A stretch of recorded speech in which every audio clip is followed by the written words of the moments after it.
masing-masing membuat kartu apa tujuan kita yang bisa nge-link sama organisasi. Nah, itu misalnya dibuat seperti itu. Terus didiskusikan, luangkan waktu 15 menit misalnya. Atau 20 menit, ya nggak ngomong kerjaan. Tapi itu sebenarnya membangun meaning. Misalnya meaning boarding. Banyak sekali sebenarnya program-program yang bisa kita buat gitu ya. Bisa kita buat ini program-program yang meningkatkan kesehatan mental. Gini, untuk membangun happiness diri kita, itu cari aktivitas yang membuat happy, caranya gini. Sesuai dengan interest kita, nilai-nilai kita, dan kebutuhan kita. Dan itu dikuatkan dengan strength kita, lifestyle kita. Karena lifestyle orang kan beda-beda. Dan strength kita.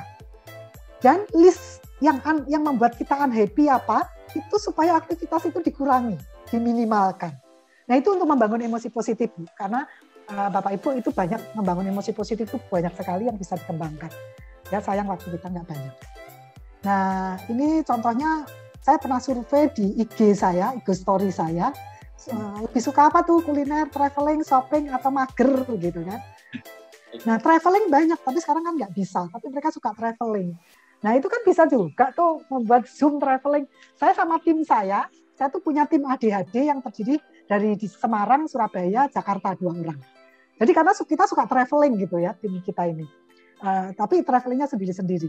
Nah kita buat tuh background-nya traveling yang pernah kita tempati, yang pernah kita datangi, terus kita pakai pakaian traveling gitu. Ya, jadi terus kita buat supaya emosi kita positif gitu.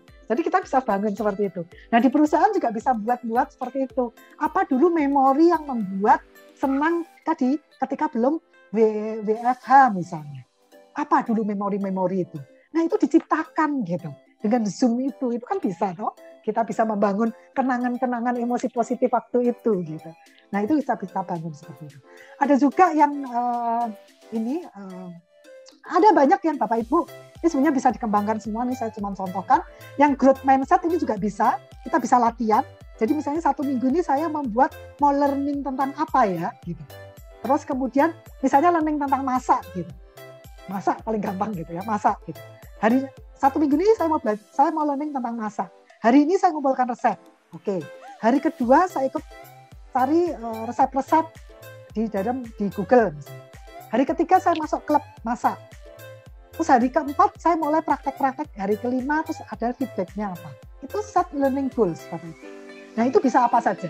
Itu salah satu membuat kita growth mindset kita berkembang. Terus kemudian kita juga bisa membuat kegagalan yang pernah kita capai. Pernah kita alami. Apa yang bisa kita pelajari dari kegagalan itu? Nah itu kan growth mindset sebetulnya. Apa yang membuat kita berkembang? Apa yang bisa kita pelajari dari kegagalan itu? Gitu. Nah terus juga fixed mindset kita juga itu satu. Yang ketiga adalah Bapak Ibu bisa gini.